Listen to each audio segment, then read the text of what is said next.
오늘 우리는 모델 그리고 교회라는 주제로 함께 하나님 말씀 나누겠습니다. 오늘 우리가 읽은 이 말씀은 제가 잊을만 하면 함께 나누는 말씀입니다. 이 말씀이 우리에게 참 중요한 것은 하나님께서 우리에게 교회를 주시고 나서 우리가 꼭 기억해야 되는 참 주님의 그 말씀이기 때문에 그렇습니다. 교회가 뭔가를 잘 모르는 사람과 교회가 무엇인가를 아는 사람의 신앙은 다릅니다.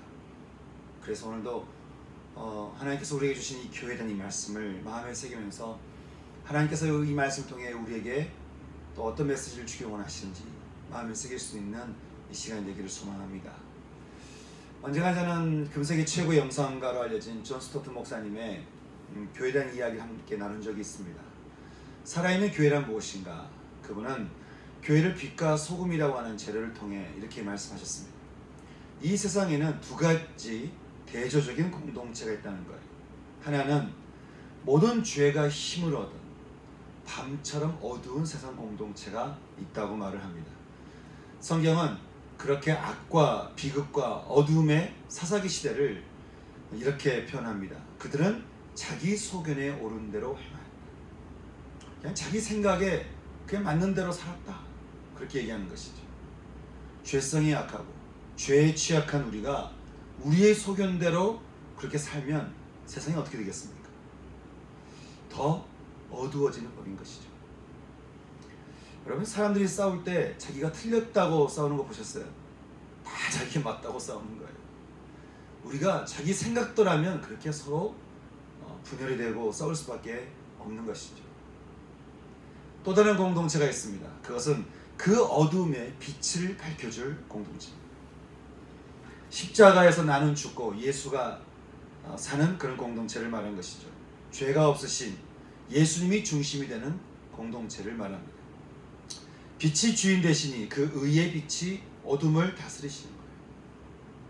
이것이 주님이 세우시는 교회의 공동체라고 하는 것이죠. 여러분, 어두운 방을 밝히려면 그 빛을 거기다가 빛을 집어넣어야 되고, 또 고기나 생선을 부패시키지 않으려면 소금을 그 안에다 이렇게 넣어야 되듯이 교회란 무엇인가? 교회는 그 어두움과 부패 속에서 갈 길을 찾지 못하는 이 세상 속으로 들어가서 빛을 밝히고 소금의 역할을 하는 것이 교회다라고 하는 것이. 이것이 주님이 십자가에서 우리에게 주신 교회의 공동체라고 하는 것이죠. 소금의 영향이 박테리아 때문에 부패를 막는 그런 소극적인 면이 있고, 빛이 어둠을 없애고 밝히는 적극적인 면이 있는 것처럼 교회는 이 세상에서 악의 확산을 저지하는 소극적인 역할과 무엇이 옳고 그름인지에 대한 그 진리를 밝히는 적극적인 역할을 할 수 있어야 된다. 그렇게 말씀하는 거예요. 그것이 주님이 십자가에서 허락하신 교회 공동체다라고 하는 것이죠. 여러분, 정말 교회 공동체가 그래야 되는 것 같습니까? 우리는 교회 공동체가 그래야 된다라고 하는 것은 동의를 합니다. 그런데 그 교회가 내가 되어야 된다라고 하는 것은 쉽게 동의를 못합니다. 더구나 그런 교회가 될 수 있도록 내가 그런 성도가 되어야 된다라고 하는 이야기에 대해서는 이런저런 이야기들이 많은 거예요. 이런 점이 있고 저런 점이 있고 변명이 많은 것이죠. 아는데 그렇게 해야 되면 알겠는데 이래서 어렵고 저래서 어렵고 결국에는 알겠는데 못하겠다는 거예요. 왜 그러겠습니까? 두 가지 때문에.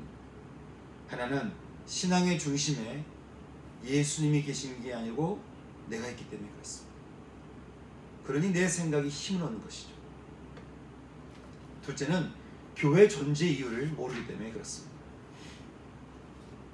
오늘 주님은 우리에게 초대교회 모습을 사도행전의 말씀을 통해서 우리에게 말씀해 주시는데, 교회가 어떠해야 되는가?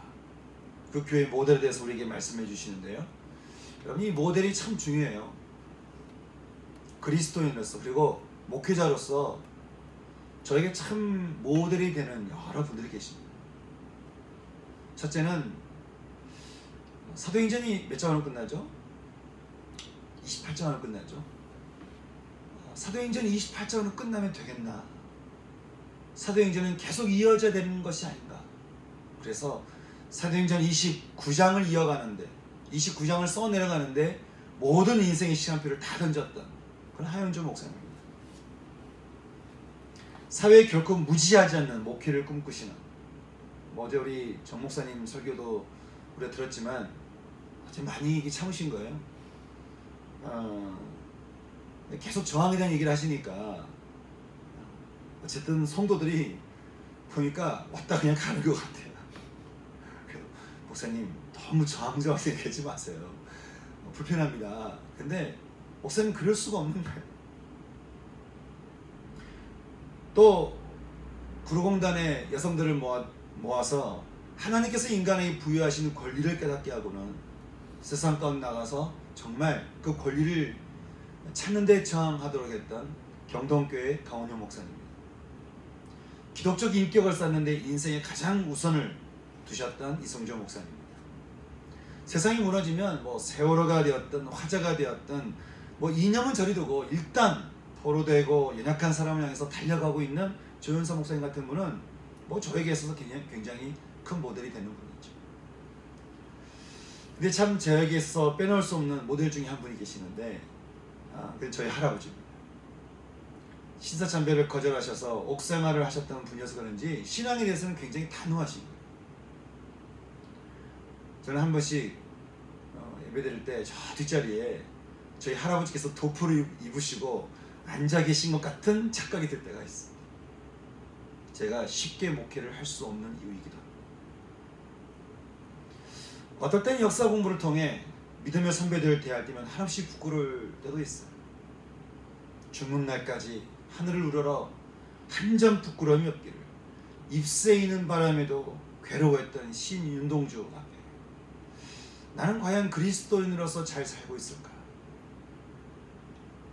내 인생이 곧 유언이다 라는 기가 막힌 한마디를 남기고 떠난 윤동주의 외할아버지 김야견 목사님 앞에 나는 과연 내 인생을 유언으로 남길 만한 그런 목회자의 삶을 살고 있을까?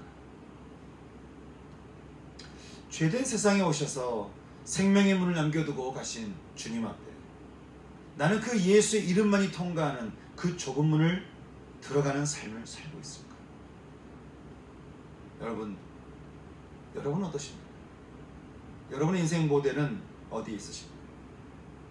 적지 않은 신앙인들에게 당신의 모델은 누구입니까? 라고 물어보면 의외의 두 가지 대답이 들려옵니다. 첫째는 잘 모르겠다는 것.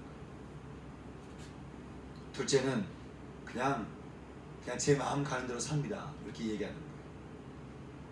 둘 다 예수가 모델이 아닌 것이죠. 아니면 예수님을 잘 모르는, 예수님을 잘 믿지 않는 그런 삶의 모습이라고도 우리는 얘기해 볼 수 있습니다. 여러분, 제가 앞서 말했던 참 모델이 되는 그런 분들, 역사의 분들이든지 누구든지 그런 분들이 이 땅에 살면서 누구를 모델로 삼고 인생길을 걸어갔겠습니까? 예수 그리스도 아니겠습니까? 사랑하는 여러분, 저는 저와 여러분 인생 모델에 예수 그리스도가 들어서 있기를 주님의 이름으로 축원합니다. 그러면 여러분, 주님이 우리에게 말씀하시는 교회의 모델은 무엇일까요? 오늘 말씀을 통해서 주님은 교회의 모델, 우리 교회의 모델이 무엇이어야 되는가? 우리가 생각하고 지향해야 되는 교회의 모델이 무엇인가? 몇 가지를 우리에게 말씀해 주고 있는데, 먼저 43절에서 초대교회 첫 번째 모습을 이렇게 말씀을 해주고 있습니다. 43절 말씀 같이 읽어볼까요? 시작. 사람마다 두려워하는데 사도들로 말미암아 기사와 표적이 많이 나타나니. 아멘. 첫 번째는 기사와 표적이 많이 나타나는 교회다, 그렇게 말씀을 하고 있습니다. 이 말은 주님의 교회 공동체는 놀라운 일과 기적과 같은 일들이 많이 나타난다라고 하는 것이에요. 여러분, 우리가 참 놀랄만한 일이다, 또 기적과 같다라고 표현할 때는 어떨 때 그런 말을 쓰겠습니까? 뭔가 이렇게 반전이 일어날 때, 전혀 그럴 것 같지 않은데 반전의 일들이 일어나는 것이죠. 제가 늘 말씀드리지만 신앙생활을 하면 할수록 늘 제 안에 드는 마음은 정말 신앙은 신비인 것 같습니다. 마태복음 9장에 보면요, 주님이 모든 도시와 마을에 두루 다니사 그들의 회당에서 가르치시며 천국 복음을 전파하시며 모든 병과 모든 약한 것을 고치시더라. 그렇게 말씀하고 있습니다. 주님이 이 땅에 오셔서 왜 이런 일을 행하셨을까요? 죄로 인해 다들 자기가 옳은 대로 사는 이 목자 없는 양 같은 이 사람들의 그 무리가, 그 인생이 참 고생하고 참 기진해 있기 때문에 주님 보시기에 너무 불쌍하다는 거예요. 내버려 두실 수 있어요. 그런데 주님이 보시기에 너무 불쌍한 거예요. 놔둘 수가 없는 거예요. 그래서 주님은 자신은 물론이거니와 마태복음 10장에 가서는 자신을 믿고 따르는 제자들에게 주께서 행하신 권능을 허용하셨는데 바로 더러운 귀신을 쫓아내며 모든 병과 모든 약한 것을 고치는 권능이었다라고 우리에게 말씀을 해주고 있습니다. 여러분 예수 믿으십니까? 여러분은 지금 예수님의 걸음을 따라가고 있습니까? 그러면 여러분 기뻐하시기 바랍니다. 여러분에게는 그 믿음이 적든 크든 간에 이미 권능이 주어진 줄 믿습니다. 여러분에게 주어진 그 권능으로 인해서 귀신은 쫓겨나갈 것이고, 여러분이 믿음으로 기도할 때 사람들의 그 마음과 몸이 치유될 것입니다. 이것이 주님이 우리에게 허락하신 권능입니다. 초대교회에서 이처럼 이 기사와 이런 표적은 그들에게 있어서 일상이었어요. 그냥 당연한 일이었어요. 어떤 특별한 사람만의 이야기가 아니었어요. 그냥 그리스도인이라면 그런 일이 그냥 있는 거예요. 많은 사람들이 그리스도인으로 살면서 기사와 표적에 대해서 이야기할 때는 늘 남의 이야기를 합니다. 내 가까운 어떤 사람이 그런 일이 있었고, 내 주변에 어떤 사람이 그런 일이 있었고, 나에게는 없는 거예요. 여러분, 주님이 그분에게만 계시고 나에게는 임하시지 않는 것입니까? 주님은 우리 가운데 임하셔서 당신의 권능을 우리 가운데 풀어놓으시는 그런 뜻이 있는 줄 여러분 믿으시기 바랍니다. 제가 10년 넘게 직장생활을 하면서 내 마음대로 살다가 죽게 돌아왔을 때 참 잔에 두려움이 있었어요.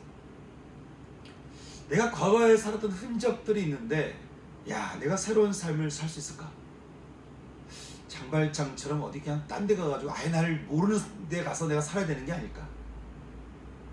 그런데 여러분, 주님의 권능이라고 하는 것은 내가 주님을 만나면 만날수록 그 주님이 저를 새롭게 하는 거예요. 그래서 내가 새로워질 수 있을까? 라고 하는 질문을 줄여들게 하시는 거예요. 그러다 어느 순간 매일 새롭게 되는 내 자신을 발견하는 것이죠. 신앙이 신비구나. 신앙이 신비. 이걸 한번 경험해 보니까요, 내가 좀 넘어졌다 싶으면 내가 하나님께 가면 참 죄송한 마음도, 이런 생각을 하기 전에 가버리는 거예요. 왜냐하면 그 신앙은 내가 주를 부르는 즉시 그 권능이 내 인생을 새롭게 하는 것을 내가 믿기 때문에 그렇습니다. 사랑하는 여러분, 신앙은 신비입니다. 저는 이 신앙이, 이 신비가, 이 신비의 신앙이, 그 기사와 표적이 여러분 삶의 일상이 될 수 있기를 주님의 이름으로 축원합니다. 주님이 자신을 믿고 따르는 제자들에게 분명히 말씀하셨습니다. 너희는 이스라엘 집에 잃어버린 양에게로 가라. 그리고 그들에게 가서 말하라. 하나님의 나라 그 왕국의 통치가 임하였으니 왕국의 통치 아래로 들어와라. 그러면 병든 자들이 고침받으며 죽은 자들이 살아나며 환자들이 깨끗하게 되며 귀신들이 쫓겨날 것이다. 저는 이런 일들이 우리 교회 가운데 일상적으로 일어날 수 있는 은총이 있기를 주님의 이름으로 축원합니다. 두 번째 모델이 있습니다. 바로 나누는 교회라고 하는 것입니다. 44절부터 45절 말씀 함께 읽어보겠습니다. 시작. 믿는 사람이 다 함께 있어 모든 물건을 서로 통용하고 또 재산과 소유를 팔아 각 사람의 필요를 따라 나눠주며. 아멘. 여기 믿는 사람이 다 함께 물건을 통용하고 각 사람의 필요를 따라 나누어 주었다라고 하는 것은 자기가 가진 것에 대해서 자기 것이라고 주장하지 않게 되었다는 것을 말합니다. 우리는 우리가 가진 것이 얼마 없다고 생각하면 내놓기가 어려워요. 그런데 내가 가진 것이 넉넉하다고 생각하면 주기가 어렵지 않습니다. 많은 사람들이 하나님의 은혜를 경험하면 나타나는 특징이 있어요. 뭔가를 자꾸 내놓으려고 하는 거예요. 그것이 무엇이든 간에 관심이든 아니면 물질이든 아니면 어떤 물건이든 하여간 뭐든 자꾸 나누고 싶은 거예요. 내가 있어서 나누는 게 아니에요. 없는데도 내게 들어온 이 은혜 때문에 내가 내 마음속에 있는 이 감동을 감당할 수가 없는 거예요. 뭐가 자꾸 나눌 수밖에 없는 거예요. 프란체스코라고 하는 분이 나를 평화의 도구로 써주소서라고 기도 제목을 썼던 그 프란체스코라는 분이, 당신이 하나님으로부터 오는 은혜를 경험하게 되니까 제일 먼저 했던 것이 다 벗어던지고 세상 속으로 나가서 사람들에게 주님이 얼마나 우리를 사랑하시는지를 이 알리는 삶을 시작했다는 것을 우리는 보게 됩니다. 다 벗어던지고 아무것도 없는데 줄 게 많은 거예요. 전 여러분의 삶이 뭔가 이렇게 내놓기가 쉽지 않은 그런 삶이 아니라 주는 것이 풍성할 수 있는 그런 은혜가 여러분 가운데 있기를 소망하는 것입니다. 출애굽했던 이스라엘 백성들이 이집트를 벗어났을 때 여러분 어떻게 나갔는지 아십니까? 출애굽기 12장 35절에 보게 되면 이스라엘 자손이 모세의 말대로 하여 애굽 사람에게 은금 폐물과 의복을 구하며, 이게 참 말이 쉬운데 은이 쉬운 말이 아니잖아요. 금, 폐물, 의복, 이것을 구하며 어떻게 해요? 여호와께서 애굽 사람들에게 이스라엘 백성에게 은혜를 입히게 하사 그들이 구하는 대로 주게 하심으로, 구하는 대로 주게 하심으로 그들이 애굽 사람의 물품을 취하였다. 이스라엘 백성들은 이집트를 빠져나갈 때 빈몸으로 나가지 않았습니다. 그들이 구하는 대로 은과 금과 폐물과 의복을 잔뜩 가지고 길을 떠났습니다. 아주 부한 삶인 거예요. 게다가 10가지 재앙과 홍해바다가 갈라진 일까지 경험했으니까 그들이 받은 은혜가 얼마나 크겠어요. 이 정도 은혜를 받으면 감사해서 참 나누고 또 나누고 그 공동체가 기가 막힌 공동체가 돼 있어야 되는데, 그들이 사막 땅에 들어가서 2달쯤 되었을 때, 그리고 한 15일쯤 지났을 때 출애굽기 16장에서 성경은 이렇게 말합니다. 이스라엘 자손 중 온 회중이 그 광야에서 모세와 아론을 원망하여 말하되, 그래서 이 원망은 공격적인 걸 말하는 거예요. 리더십들에게 공격적으로 말하되, 우리가 이집트에서 고기 가마 곁에 앉아 있었던 때와 배불리 먹던 때에 차라리 죽었더라면 너희가 이 광야로 우리를 인도해서 우리로 하여금 죽게 하는도다 하고 모세 아론을 향해서 공격적으로 원망하였다고 하는 거예요. 축복으로 시작된 인생이 원망으로 광야에서 묻혀버리게 되었던 이스라엘 백성들이었습니다. 그들이 왜 그랬을까요? 이유는 한 가지입니다. 욕심 때문에. 욕심에 만족이 있겠습니까? 욕심에 감사가 있겠습니까? 욕심과 언제나 같이 간 단어가 있습니다. 원망. 내가 원망이 참 많아졌다. 그럼 욕심이 있다는 거예요. 내 안에 참 욕심이 있으면 원망이 있는 거예요. 받아도 늘 원망하는 삶. 여러분, 그 삶에서 뭘 나눌 수 있겠습니까? 하나님은요, 그 이스라엘 백성들 가운데서 그 원망이 멈춰지도록 40년 기다리셨어요. 하나님이 우리로 하여금 큰 은혜를 주시고 언약궤의 땅 가운데 인도하시는데, 우리가 계속 욕심 가운데 원망을 하게 되면, 감사가 사라지면 그것이 다 사라지는 그 40년의 기간이 우리의 인생일 수도 있어요. 30대 하나님이 주시는 은혜를 누리는 사람이 있고 70대 가서 죽기 일보 직전에 후회하며 참 내가 젊었을 때 그때 좀 그럴걸 하고 하시는 분들이 참 많아요. 너무 다르지 않겠습니까? 예수님의 사랑을 경험하면서 자신의 모든 수치심을 마치 수증기처럼 날려버렸던 한 여인이 있었습니다. 야, 이거 어떻게 할까? 내가 받은 은혜를 이거 어떻게 할까? 이 받은 은혜에 대한 고민을 가는 거예요. 여러분, 전 여러분의 신앙이 받은 은혜를 어떻게 갚을 수 있을까 하고 고민할 수 있는 여러분의 신앙이 되기를 소원합니다. 제가 교회를 건축하고 나서 너무 아름다운데 너무 아름다워서 내가 참 괴로운 게 있어요. 너무 아름다운데 괴로운 거예요.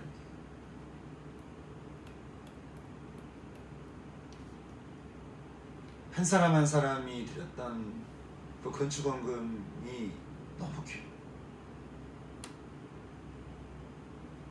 자신의 시간과 재정을 아낌없이 투자하면서 교회를 세우는 것에 대한 기쁨을 가지고 참 3주 동안 열심히 달렸던 건축했던 집사님입니다. 야, 하나님 이게 어떻게 이 은혜를 갚을 수 있을까? 하나님, 제가 목회를 잘할 수 있을까요? 부담이 되는 거 사실.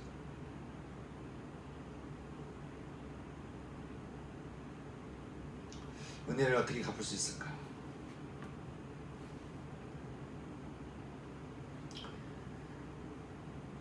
이 여인이 가졌던 어쩌면 자신의 전부일 수 있는 향유옥합을 가지고 와서는 그 오라비를 살리신 부활의 예수님을 찾아가서 그 발 앞에 엎드려 그 귀한 것을 다 깨뜨리죠. 내가 받은 은혜하고 이 향유옥합하고 비교할 수 없다라고 하는 그 마음의 고백입니다. 여러분, 이 장면을 여러분 어떻게 생각하십니까? 예수님의 제자 중에 한 사람은 그 장면을 두고 야, 이건 너무 사치 아닌가? 차라리 가난한 사람에게 선물을 주었으면 차라리 더 나을 뻔했다. 그렇게 말하는 사람도 있었습니다. 많은 사람들이 많이 가져야 섬길 수 있다고 생각합니다. 문제는 우리가 도대체 얼마만큼 가져야 섬길 수 있겠냐라고 하는 거예요. 물질이든 사람이든 욕심이라고 하는 것은 밑빠진 독인 거죠. 근데 성경은 말합니다. 주님은 우리의 반석입니다. 주님은 우리의 생명의 근원입니다. 주님은 우리의 풍성함입니다. 주님은 우리의 전부입니다. 그러니 그 주님이 우리 가운데 임하셔서 그 주시는 은혜를 우리가 받게 되면 그 은혜만큼 큰 게 세상에 어디 있겠어요? 은혜만큼 세상에 큰 게 어디 있어요? 세상에. 저는 주 예수 그리스도 안에서 주님이 주시는 풍성한 사랑과 은혜를 마음껏 누릴 수 있는, 그래서 참 받은 은혜에 대해서 이걸 어떻게 갚을 수 있을까 하고 고민할 수 있는 그런 신앙이 여러분 신앙 되기를 소망하는 것입니다. 사랑하는 여러분, 주님께서 여러분의 영혼을 살리시는 것을 여러분 안에 믿음이 있으시거든. 그 믿음이 나의 노력으로부터 된 것이라고 하지 마시고 먼저는 하나님께 영광, 그리고 이웃에게는 그 영광을 섬김으로 전할 수 있는 그런 저와 여러분 신앙 되기를 소망합니다. 은혜를 받고 그 은혜로 이웃을 향해 마음을 쏟는 교회, 이것이 초대교회입니다. 우리 교회는 이제까지 바자회나 이런저런 나눔을 하려고 참 애를 써왔습니다. 올해는 어떤 나눔을 할까? 참 제가 그런 고민하는데, 언제가 말씀을 보다가 성령이 너에게 임하시면 권능을 받고 너희가 땅끝으로 갔다 라고 먼저 말씀하시지 않는 말씀을 제가 보았습니다. 먼저 누구에게 가라고 얘기합니까? 이스라엘과 온 유대와 사마리아 땅끝까지. 그러면 그 이스라엘과 온 유대는 누구이겠습니까? 우리 가족인 거죠. 우리 형제입니다. 가족 같은 친구이고요. 가족 같은 이웃입니다. 그래서 제가 이 말씀 묵상하는 와중에 참 그런 마음 들었어요. 5월 가족의 달에 먼저 우리 가족들을 참 모시고 그분들에게 하나님께서 우리에게 주신 은혜를 참 나눌 수 있으면 좋겠다. 은혜를 나누는 시간을 좀 가져야 되겠다. 이런 마음이 제 안에 들어요. 자세한 건 구체적으로 계획을 세워야 되겠지만 정말 저는 올 한 해는 우리 가족들에게, 그 가족이라고 하는 것은 실제로 우리 가족일 수도 있고 우리에게 있어서 가족 같은 우리 이웃들, 그들에게 어떻게든 복음을 전할 수 있는 그런 복된 한 해가 되었으면 좋겠는 거예요. 그분들을 위한, 마치 탕자가 집에 돌아오듯이 뭐 홈커밍 데이라고 말을 하든 뭐 집으로라고 얘기하든 어쨌든 간에 참 제목을 붙여서 교회에서 은혜를 나눌 수 있는 시간을 가졌으면 좋겠다. 여러분 가족 중에 아직 구원을 받지 못하는 분이 계신다고 한다면 여러분 지금부터 기도하셔서 그분들 모두 구원 가운데로 인도할 수 있는 올 한 해 여러분과 여러분 가정이 될 수 있기를 주님의 이름으로 축원합니다. 여러분 구원만한 나눔이 어디 있겠어요? 구원만한 큰 나눔이 어디 있겠습니까? 구원만한 나눔이 어디 있어요 세상에? 저는 이 구원을 나눌 수 있는, 구원을 나누는 교회, 이 교회의 모습이 우리 교회 되기를 소망하는 것이죠. 세 번째 모델이 있습니다. 그것은 가르침을 통해 날마다 마음을 같이 하는 교회입니다. 46절 말씀 우리 같이 읽어보겠습니다. 시작. 날마다 마음을 같이 하는데 성전에 모이기를 힘쓰고 집에서 떡을 떼며 기쁨과 순전한 마음으로 음식을 먹고. 아멘. 46절 말씀을 보니까 그들이 날마다 마음을 같이 해서 모일 때 그들이 뭘 했다고 얘기하고 있습니까? 성전에 모이기를 힘썼다. 어떤 분은 주택게나도 교회는 일주일에 한 번만 가야 된다라고 정하신 분이 있어요. 그냥 하루 정도 더 가면 무슨 일 나는 줄 아시는 분이 있어요. 근데 신앙인이신가 그러면 주저없이 얘기합니다. 아니 성경에서는 교회를 성전에 모이기 힘썼다. 아니 우리 집도 성전입니다. 어찌됐든 참 말이 많은 거예요. 설명이 복잡한 거예요. 그런 분들 치고 제가 신앙 좋은 분을 못 봤어요. 말 많은 사람 치고 변명 많은 사람 치고 또 뭐 이야기할 게 많은 사람 치고 신앙 좋은 분을 잘 못 봤어요. 그들은 교회 모이기를 힘썼다.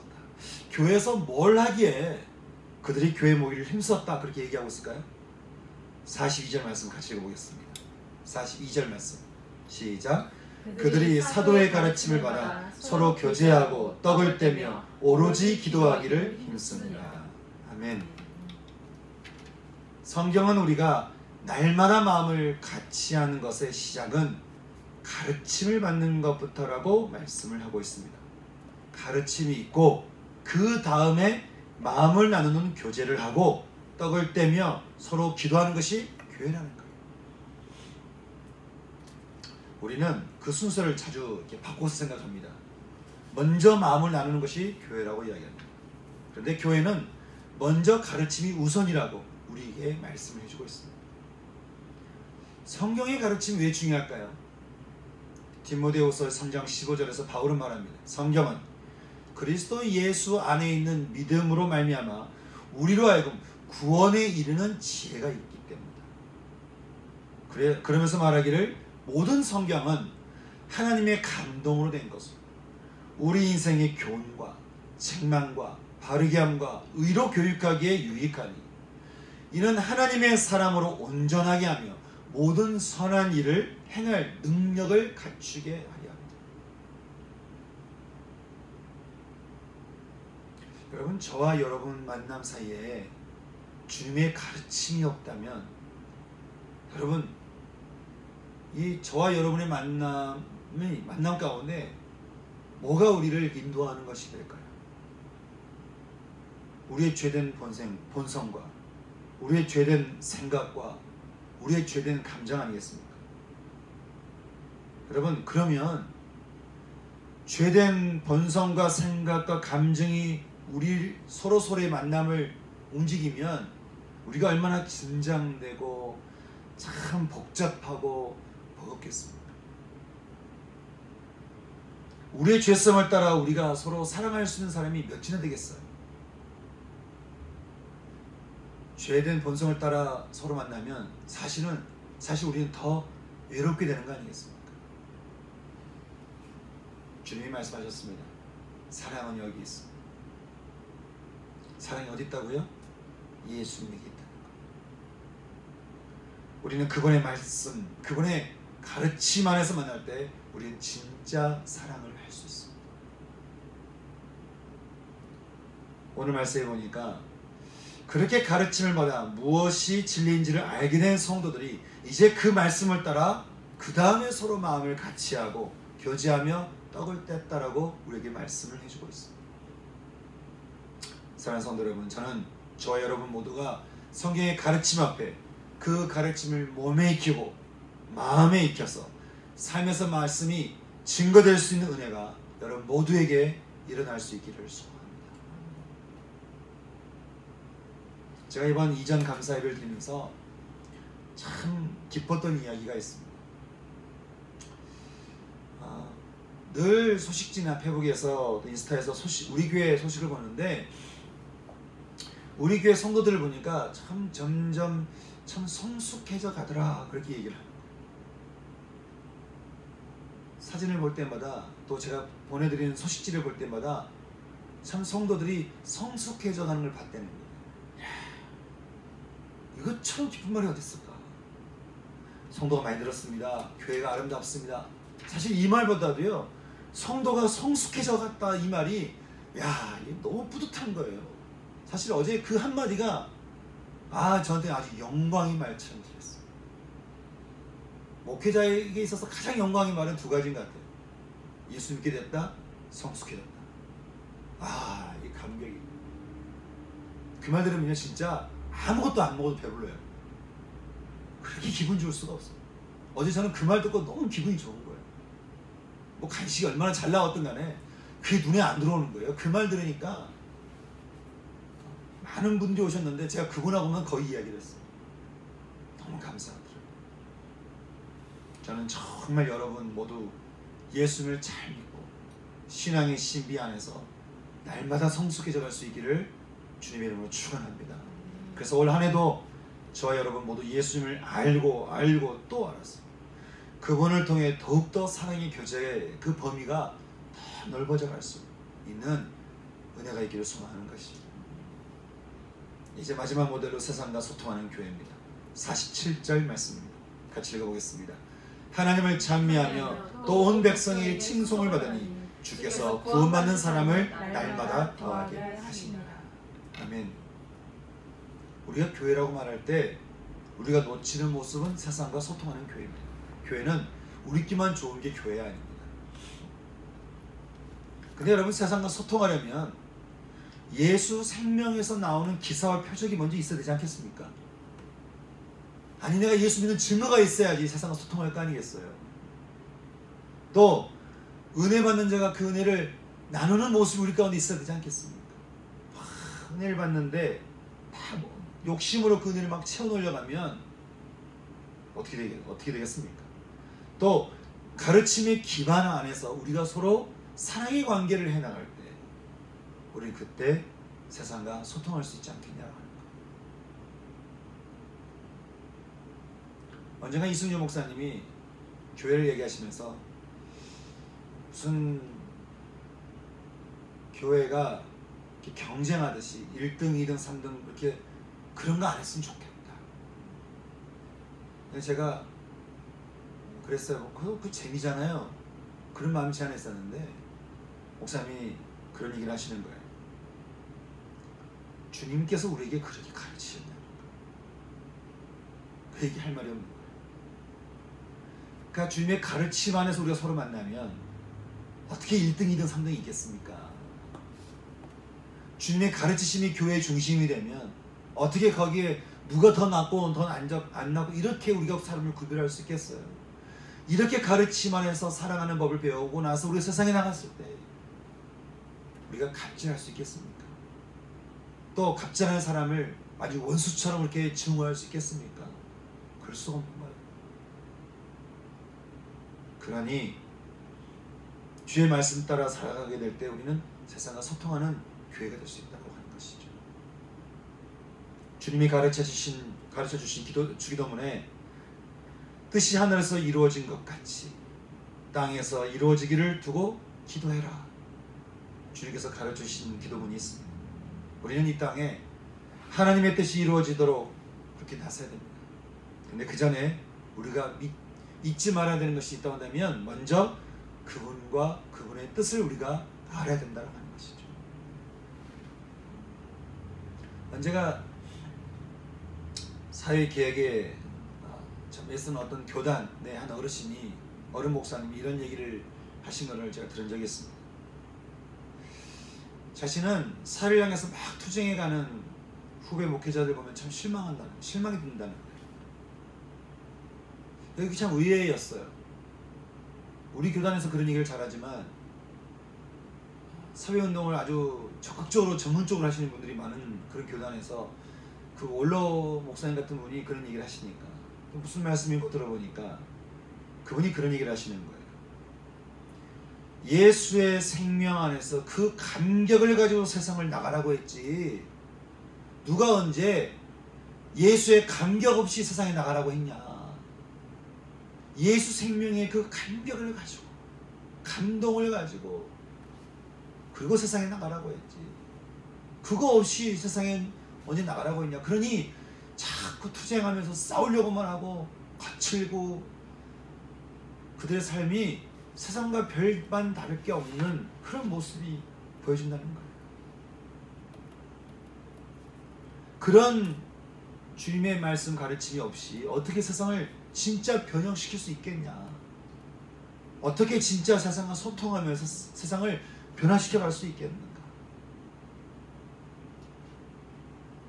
라르슈 공동체를 세운 장바니에라는 분이 그런 말을 했습니다. 투쟁을 목적으로 사람이 모이면 사랑과 신뢰와 감사가 있을 수 없다. 뭔가 막 투쟁을 목적으로 바꿔보자 이런 식으로 그냥 모이게 되면 거기에 사랑과 신뢰와 감사가 있을 수 없다.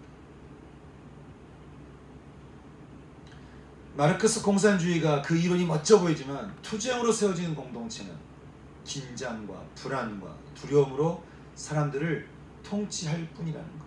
그러니 주의 공동체는 항상 어린아이들의 공동체가 됩니다. 그러면 세상은 그 공동체 소리를 들을 것이고 그 공동체는 세상을 품을 것이다.